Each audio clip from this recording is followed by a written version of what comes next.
Des troncs d'arbres utilisés comme barricades sur l'axe Melongchang.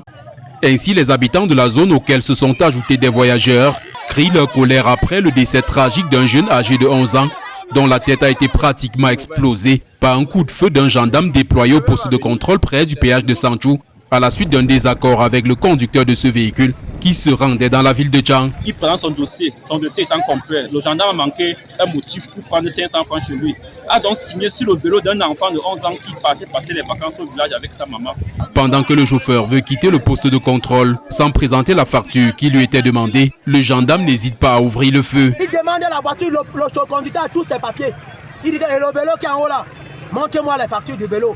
Le gars dit merde. Même le vélo, l'enfant qui part en vacances avec son petit vélo, il s'est fâché dans la voiture, il commence à tirer. On a demandé le vélo, les papiers du vélo, il n'y en avait pas. Il a d'abord tiré une première balle, ça a pris la roue de secours derrière. Après la seconde dernière balle, maintenant c'est là où ça a pris dans l'enfant qui est allé. Atteint au niveau de la tête, le petit garçon rend l'âme sur place. Après son forfait, le gendarme dont l'identité n'a pas été dévoilée a réussi à échapper à la colère des populations grâce à l'aide de ses collègues. La brigade d'intervention est venue chercher le matériel, ils sont déjà partis. Après avoir saccagé le péage, les populations ont tenté d'incendier l'unité où travaillait le gendarme incriminé. Même la descente sur les lieux du préfet de la Ménois n'a pas suffi pour calmer les manifestants.